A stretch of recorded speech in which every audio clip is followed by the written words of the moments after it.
Salut tout le monde, j'espère que vous allez bien. Aujourd'hui, on va parler d'une femme qui s'est fait squatter son logement, qui a payé des gens pour déloger ses squatteurs, et qui du coup se retrouve condamnée auprès de la justice pour avoir délogé les squatteurs de sa propre maison, qu'elle va devoir vendre, qu'elle a vendue, et pour laquelle elle a perdu une somme énorme puisque les squatteurs sont toujours dedans. La maison a été vendue avec les squatteurs.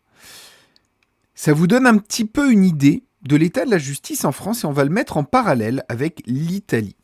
Vous savez, l'Italie, ce pays où le fascisme, l'extrême droite est arrivé au pouvoir. Eh bien, vous allez voir que le fascisme, c'est peut-être pas si mal. Bon, bien entendu, vous en doutez, je plaisante. C'est pas le fascisme qui est arrivé au pouvoir en Italie, mais une personne qui a un petit peu plus de poigne, un peu plus de fermeté, et on voit que ça donne des résultats.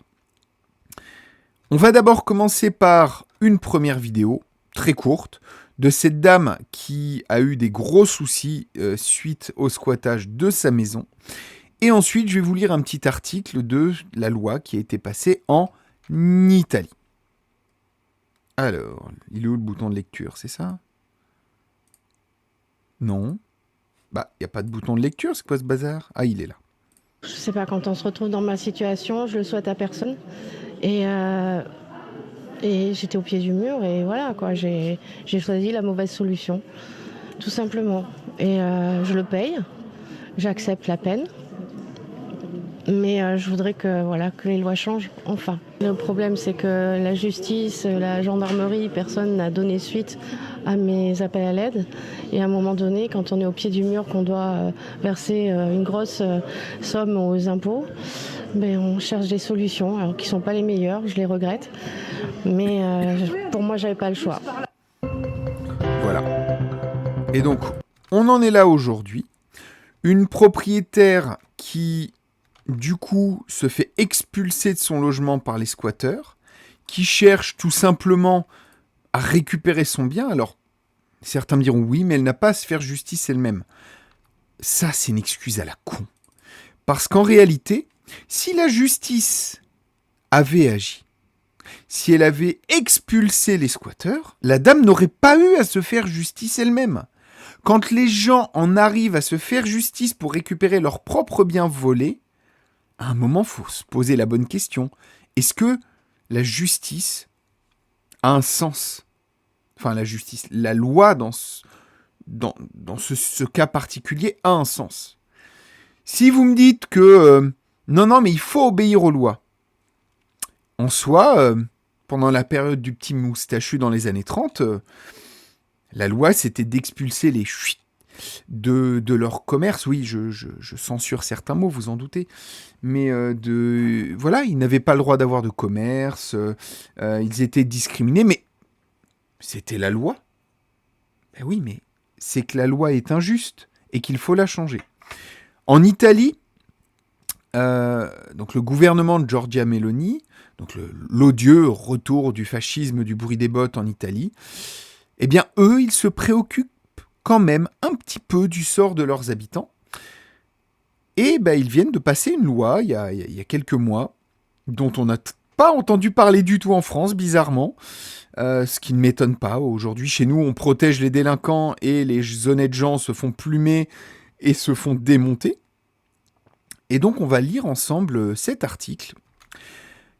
Donc, du coup, qui titre Occupation illégale de propriété en Italie.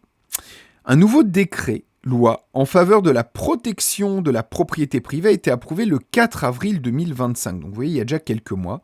Et on n'en a pas du tout entendu parler. Le nouveau décret est arrivé. Désormais, les expulsions seront plus rapides pour les squatteurs. Il s'agit d'un changement radical dans la gestion des occupations illégales. Le Conseil des ministres a approuvé le 4 avril 2025 un nouveau décret-loi en matière de sécurité publique. Ce dernier introduit un ensemble de mesures urgentes visant à renforcer la protection des citoyens. Parmi les nouveautés les plus importantes, une disposition visant à protéger le logement en tant que bien primaire et inviolable, cela en agissant avec fermeté contre ceux qui l'occupent illégalement. Et c'est normal.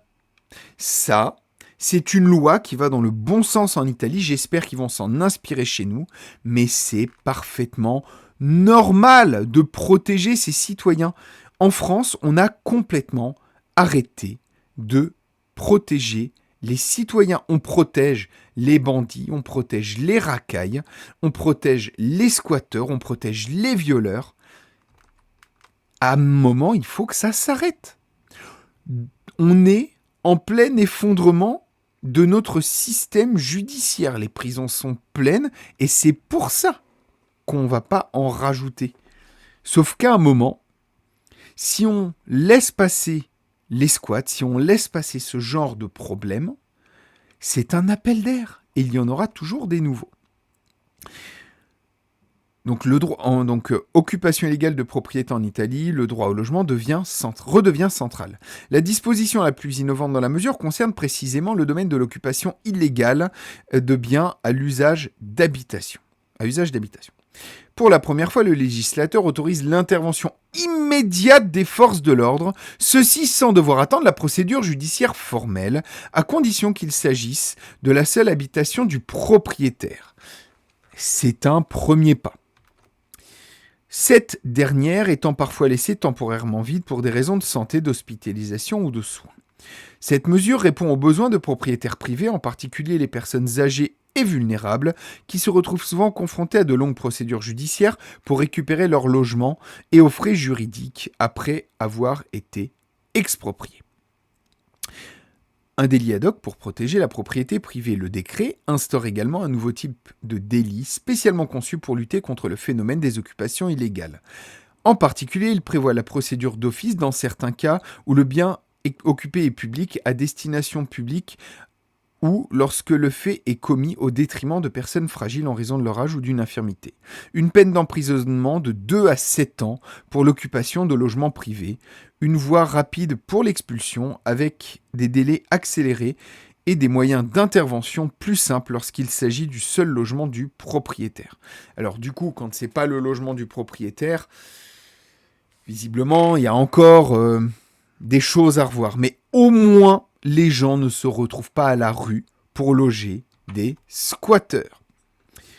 Le ministère de l'Intérieur, Matteo Piantedosi, a illustré la raison d'être de cette norme, soulignant que l'intervention législative vise à rétablir un principe fondamental. Ce principe est que l'État ne peut abandonner ceux qui subissent une agression dans leur intimité domestique. Pareil, hein, sur Internet, par exemple, tu te fais menacer de mort. Si les gens ne sont pas chez toi en train de t'agresser, ils ne vont pas intervenir. C'est le même principe. Il faut attendre que le mal survienne pour commencer à ce qu'il y ait une procédure. Tu n'es plus protégé. Cette nouveauté législative s'inscrit dans un contexte constitutionnel qui reconnaît la protection du domicile, article 14 de la Constitution, comme un principe fondamental de liberté individuelle. Le nouveau décret tente en effet de renverser la tendance en remettant au centre la maison et le respect de ceux qui en sont légalement propriétaires. Avec cette nouvelle mesure, l'État reconnaît donc que le droit au logement ne peut être subordonné aux lenteurs de la justice, en établissant que la propriété privée, lorsqu'elle est légitime, mérite une protection immédiate. Et ça, c'est tout le problème en France. Les gens se font justice parce que l'État ne les protège plus. Vous voyez, ce qui est marqué, lorsqu'elle est légitime, mérite une protection immédiate. Notre sécurité doit être protégée de manière immédiate. Il ne faut pas laisser un appel d'air aux personnes qui viendraient squatter, agresser, ou encore pire.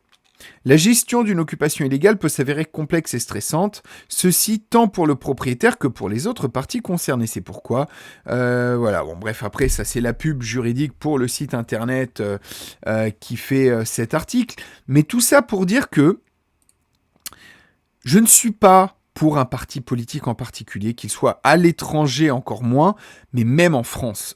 Moi, ce que je veux, c'est que lorsqu'un programme politique est proposé, qu'on se concentre sur le programme politique. Or, un programme politique qui se concentre sur le bien-être de ses concitoyens, pour moi, devrait être un programme politique pour lequel on doit commencer à prendre en considération les différents éléments.